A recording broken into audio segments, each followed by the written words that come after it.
Craft beer की test, coolness और branding के बदौलत घरेलू बियर मार्केट में पहचान बनाने वाली ये कंपनी फिलहाल सबसे मुश्किल दौर से गुजर रही है। किसी दौर की सबसे चर्चित बियर ब्रांड होने के बावजूद ऐसा क्या हुआ कि इसकी बोतल अब मार्केट में खोजने पर भी नहीं मिल रही? कौन सी ऐसी गलती थी या गलतियों की फहरिस्त जिसने इसे इस मुकाम पे लाके खड़ा किया कि फाउंडर अंकुर जैन को आज इस्तीफ़ा देना पड़ गया? क्या है कंपनी के मौजूदा फाइनेंशियल हालात? नफ़ा नुकसान की तमाम जानकारियों को विस्तार से आपके साथ साझा करने के लिए मैं हूं अविनाश और आप देख रहे हैं मनी मंच। अंकुर जैन 2007 में अमेरिका से अपना हेल्थ टेक स्टार्टअप बेचकर भारत लौट आए, लेकिन साथ लाए जहन नशी क्राफ्ट बियर का टेस्ट। तब देश में बहुत सीमित ऑप्शन था। करीब 44,000 करोड़ की मार्केट के बड़े हिस्से पर किंगफिशर और हेवर्ड का कब्जा था। यहाँ अल्कोहल इंडस्ट्री की एक और बड़ी दिक्कत सामने आई। भारत में अल्कोहल पर क्वांटिटी के बेसिस पर टैक्स का प्रावधान था, अल्कोहल कंटेंट के बेसिस पर नहीं। इसलिए इम्पोर्टेड बियर जो है महंगी पड़ती थी। लेकिन इस बीच एक गेम चेंजिंग इंसाइट्स मिला। इंसाइट्स क्या मिली कि नई जनरेशन को अलग अलग टेस्ट वाले, अलग अलग फ्लेवर वाले क्राफ्ट बियर जो है काफ़ी पसंद आ रहे हैं। आगे बढ़ने से पहले क्राफ्ट बियर क्या होता है वो मैं आपको बता देता हूँ एक बार।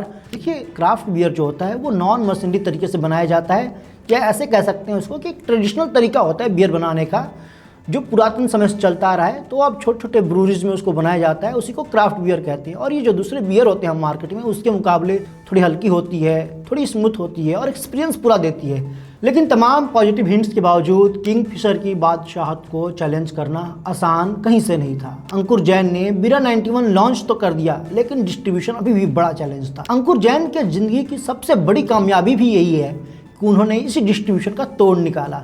अपने प्रोडक्ट को दुकानों के बजाय पब्स, बार्स, रेस्टोरेंट में प्लेस किया। हालांकि ये स्ट्रेटजी शुरू में अच्छी थी, लेकिन बाद में ये स्ट्रेटजी गले का फांस बनी। और कब बनी, कैसे बनी, ये मैं वीडियो में आपको आगे बताऊंगा। शुरू में इसे मिलेनियल्स ने काफ़ी पसंद किया। उन्होंने भी अर्बन यूथ मिलेनियल्स को टारगेट किया, उनसे सीधा संवाद किया। साथ ही जो फंकी पैकेजिंग और मंकी मास्क वाला लोगो था उसने भी यूथ को अपनी तरफ काफ़ी खींचा। शुरुआत में भाई साहब जर्मनी और अमेरिका से क्राफ्ट बियर इंपोर्ट करते थे और 330 ml की बोतल में दिल्ली, मुंबई और बेंगलुरु के पब्स में बेचते थे। इस बीच कंपनी ने एक शानदार स्ट्रेटजी बनाई। स्ट्रेटजी क्या थी? हाई फुटफॉल वाले जितने भी पब, बार, रेस्टोरेंट थे वहाँ पे ओपन टैप पे अवेलेबल करा दिया कि आप बस आओ, सीधा ग्लास लगाओ, इंजॉय करो। और सही मायने में इस स्ट्रेटजी ने यूथ को अपनी तरफ खींचा। एक परसेप्शन भी बना कि दूसरे बियर के मुकाबले ये काफ़ी ताज़ी है, स्मूथ है, हल्की है, अलग अलग फ्लेवर का भी ऑप्शन है। तो यूथ इसकी तरफ आए और यकीन मानिए अगले कुछ महीनों में कंपनी ने 630 करोड़ रुपए का बियर देश के 500 शहरों में बेचा। सेल्स अच्छी थी लेकिन मुनाफा अभी भी सीमित था। अब ये बात जैन साहब को थोड़ी खटक रही थी कि यार सेल्स अच्छी है, मुनाफा सीमित है। तो उन्होंने तय किया कि अब अपना जो है माल बनाऊंगा, इंपोर्ट नहीं करूंगा, ब्रूवीज लगाऊंगा, बियर बनाऊंगा, सबको पिलाऊंगा। यूरोप के चक्कर उन्होंने लगाए ही थे। रॉ मटेरियल कहाँ मिलता था पता था। फिर क्या, वहीं पहुंच गए जहां पहली बार बियर बनी थी, बेल्जियम। धंधा ऑन ट्रैक दिख रहा था तो लीजेंडरी इन्वेस्टर आशीष धवन साथ आ गए। $1 मिलियन की पहली फंडिंग मिली और हो गई ऑफिशियल ब्रूडीज की शुरुआत। इस बातचीत में एक दिलचस्प जिक्र रह गया, वो है नाम का। नाम कैसे आया? बीरा 91। अंकुर जैन बताते हैं कि दिल्ली पंजाब में भाई को वीरे या बीरा बुलाते हैं। बोलचाल का शब्द बीरा और भारत का टेलीफोन कोड 91, इसे मिलाकर उन्होंने बना दिया बीरा 91। निवेशकों को कारोबार पसंद आया तो 2016 में पहली फंडिंग मिली करीब $6 मिलियन की। 2018 में दूसरी फंडिंग मिली करीब $210 मिलियन की। 2019 में तीसरी फंडिंग मिली करीब $446 मिलियन की। फ़र्क देखिएगा 2018-2019 के बीच। तब तक कंपनी का वैल्यूएशन हो चुका था 600 से $625 मिलियन तक का। और कुछ सालों में इसकी तुलना होने लगी किससे? किंगफिशर से, बडवाइजर से, हेनिकेन से, कासबर्ग से, कोरोना से। ये बड़े ब्रांड्स से, एस्टैब्लिश ब्रांड थे, इनसे इसकी तुलना हो रही थी। और अभी 5-7 साल का भी वक्त नहीं गुजरा था, यह ध्यान रखिएगा। हालांकि कंपनी ने खुद को क्राफ्ट बियर की कैटेगरी में ही रखा। यहाँ तक सब कुछ सही चल रहा था, मज़ेदार था। लेकिन अब सवाल ये है कि जब इतना अच्छा चल रहा था तो ये नौबत कैसे आ गई? इसके लिए एक बार फिर से मैन्युफैक्चरिंग की जो योजना थी उस पर चलते हैं। कंपनी ने ब्रूवरीज की संख्या क्या की? 1 से बढ़ा के 5 कर ली, लेकिन मुनाफा अभी भी सीमित था। ध्यान रखिएगा, मैं इस बात का जिक्र बार बार कर रहा हूँ। इसी बीच कंपनी ने एक स्ट्रैटेजिकल मिस्टेक की। क्या की? सीमित मुनाफे के बीच अपना एक्सपेंशन किया, विस्तार किया। वो कंपनी नहीं रोक रही थी, करीब 24 देशों में अपना कारोबार फैला दिया। 10 साल भी नहीं गुजरा था, 24 देश पहुंच गए। और क्या हुआ, मार्केट, चूँकि ये कम्पिटिटिव मार्केट है, हर जगह कंपटीशन है, खर्चे नहीं रुक रहे थे। एडवर्टाइजमेंट के अलग अलग जो कोलैबोरेशन हो रहे थे उससे खर्चे जो है बढ़ते जा रहे थे। तो मुनाफा याद रखिएगा सीमित था। अब एक्सपेंशन है, खर्चा है, मुनाफा सीमित है, तो वो बढ़ेगा कर्ज। और कर्ज कहाँ से आएगा? कर्ज आएगा इन्वेस्टर से। अब तक इसमें इन्वेस्टर का ही पैसा खर्च हो रहा था। क्योंकि ये पूरा सेगमेंट काफ़ी कम्पिटिटिव है, इसलिए ब्रूडिश के खर्चे, एक्सपेंशन में होने वाले खर्चे वो नहीं रुक रहे थे। फिर कंपनी ने क्या किया, 20 राउंड की फंड रेजिंग की और 200 से ज़्यादा निवेशकों से पैसे उठाए और इसका भुगतान भी कंपनी को करना पड़ा। कैसे करना पड़ा ये वीडियो में आपको आगे बताऊंगा। लेकिन इसी बीच क्या हुआ, कोविड आ गया। जब कोविड आ गया तो पब और बार बंद हो गए। याद कीजिए, हमने आपको शुरू में एक बात बताई थी कि जो पब और बार में अपने प्रोडक्ट को प्लेस करने की जो स्ट्रेटजी थी वो शुरू के लिए सही थी। कोविड के दौरान जब पब और बार बंद हो गए तो यही है स्ट्रेटजी कि सिर्फ रेस्टोरेंट बार में बेचना है, पब्स में बेचना है, ये स्ट्रेटजी गले का फांस बन गई। जब कोविड आया तो पब और बार बंद हुए, सेल्स पे इसका सीधा इम्पैक्ट आया। इसी बीच दिसंबर 2022 में कंपनी ने एक फैसला लिया जो बनी कंपनी के ताबूत की आखिरी कील, और ये था IPO लाने का फैसला, जिसके लिए मूल नाम में बदलाव किया गया। अब हमने शुरू में आपको एक बात बताई थी कि कंपनी ने यहाँ पे एक मिस्टेक की थी, स्ट्रैटेजिकल मिस्टेक, और उसका भुगतान करना पड़ा था। कंपनी ने 20 राउंड की फंडिंग में 200 से ज़्यादा निवेशकों से पैसे उठाए थे। अब कंपनी एक ये कहता है कि अगर आप 200 से ज़्यादा निवेशकों से पैसे उठाते हैं तो आपको प्राइवेट लिमिटेड से पब्लिक लिमिटेड होना पड़ेगा। क्योंकि कर्ज भी बढ़ गया था तो पैसे वो भुगतान करने थे, उसके लिए IPO लाना ज़रूरी था, और 200 इन्वेस्टर से ज़्यादा हो गए थे तो उसके लिए अब पब्लिक लिमिटेड भी होना ज़रूरी था। कंपनी ने अपने नाम से महज एक शब्द हटाया, प्राइवेट, और इसी एक बदलाव ने पूरे धंधे की नींव हिला कर रख दी। अब आप कह सकते हैं कि ऐसी क्या मजबूरी थी, प्राइवेट लिमिटेड फिर से कर लेते। तो आती है बात कंपनी एक्ट की।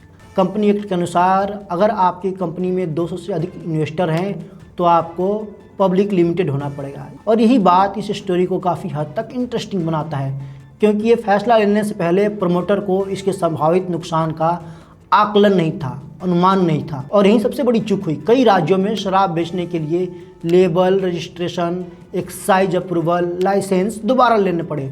लाइसेंस लेने में भी देरी हुई। इस पूरे प्रोसेस में तकरीबन 4 से 6 महीने का वक्त लगा। कई राज्यों में बिक्री रुक गई। कुछ समय तक प्रोडक्शन और सप्लाई दोनों पे बुरा इम्पैक्ट आया।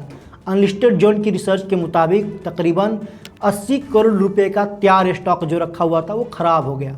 इससे कैश फ्लो पे दबाव बढ़ गया, सप्लायर्स के पैसे रुक गए, एम्प्लॉयज़ की सैलरी रुक गई, इन्वेस्टर और लेंडर्स की चिंताएं बढ़ गई, निवेशकों का भरोसा कमज़ोर होने लगा। कंपनी नई फैक्ट्रियाँ, प्रोडक्ट, नए आउटलेट्स सब पर एक साथ पैसा खर्च कर रही थी। चूंकि विस्तार भी किया था कारोबार का तो उस पर भी पैसे खर्च हो रहे थे, कैश बर्न हो रहा था। और एक टाइम ऐसा आया कि कंपनी 1 रुपये कमाने के लिए 1.5 रुपये से ज़्यादा खर्च कर रही थी। इसके चलते फंडिंग पर कंपनी की निर्भरता बढ़ गई, और जब फंडिंग स्लो हुआ तो वेंडर्स के पेमेंट, सैलरी, वर्किंग कैपिटल सब कुछ इम्पैक्ट हुआ। और ये सब कुछ हुआ पिछले 4 साल यानी 2022 के बाद। अब हम एक नज़र जो है इन 4 साल के फाइनेंशियल कंडीशन पर डालते हैं तो पाते हैं कि 2022 में कंपनी का ऑपरेटिंग रेवेन्यू 718.8 करोड़ था, जो 2023 में करीब 15% बढ़कर 824.3 करोड़ हो गया।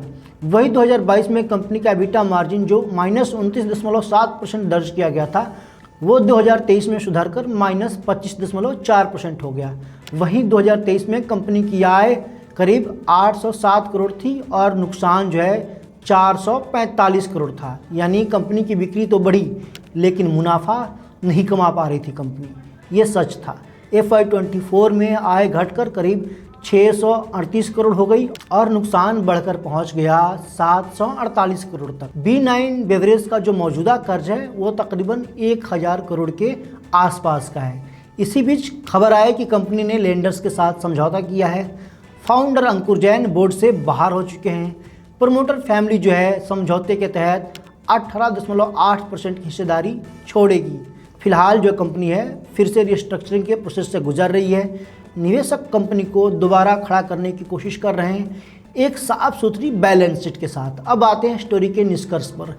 बीरा 91 की कहानी सिर्फ एक बियर ब्रांड की नहीं बल्कि किसी भी स्टार्टअप के लिए एक बड़ी सीख है। एक शानदार आइडिया, मजबूत फंडिंग और तेज़ी से बढ़ती बिक्री किसी कंपनी को ऊंचाइयों तक पहुंचा सकती है, लेकिन लंबे समय तक टिके रहने के लिए सिर्फ ग्रोथ नहीं बल्कि मजबूत फाइनेंशियल अनुशासन पर जोर देना होगा। साथ ही सही समय पर सही फैसले और कैश फ्लो का बेहतर मैनेजमेंट उतना ही ज़रूरी होगा। बीरा 91 ने युवाओं के बीच अपनी अलग पहचान बनाई, भारतीय बियर बाज़ार में क्राफ्ट बियर को लोकप्रिय बनाया और कुछ ही सालों में करोड़ डॉलर का वैल्यूएशन हासिल करने में कंपनी कामयाब रही। लेकिन तेज़ी से विस्तार, लगातार बढ़ता खर्च, फंडिंग पर ज़रूरत से ज़्यादा निर्भरता, कोविड का झटका और कंपनी के कॉरपोरेट स्ट्रक्चर में बदलाव के बाद लाइसेंस संबंधी समस्याओं ने कंपनी को ऐसी मुश्किल में डाल दिया जिससे उबरना आसान नहीं रहा। आज कंपनी रिस्ट्रक्चरिंग के दौर से गुजर रही है। फाउंडर अंकुर जैन बोर्ड से बाहर हो चुके हैं और निवेशक साफ सुथरी बैलेंस शीट के साथ अपनी कंपनी को पटरी पर लाने की कोशिश कर रहे हैं। अब सबसे बड़ा सवाल यही है कि क्या बीरा 91 एक बार फिर भारतीय बाजार में अपनी पुरानी पहचान बना पाएगी? क्या यह कहानी उस स्टार्टअप की सूची में शामिल हो जाएगी जो तेज़ रफ्तार से आगे तो बढ़े लेकिन अपनी ही गलत स्ट्रेटजी के बोझ तले लड़खड़ा गए? फिलहाल इसका जवाब भविष्य के गर्भ में है, लेकिन इतना तय है कि बीरा 91 की कहानी आने वाले समय में बिजनेस स्कूलों और स्टार्टअप के लिए एक अहम केस स्टडी बन सकती है।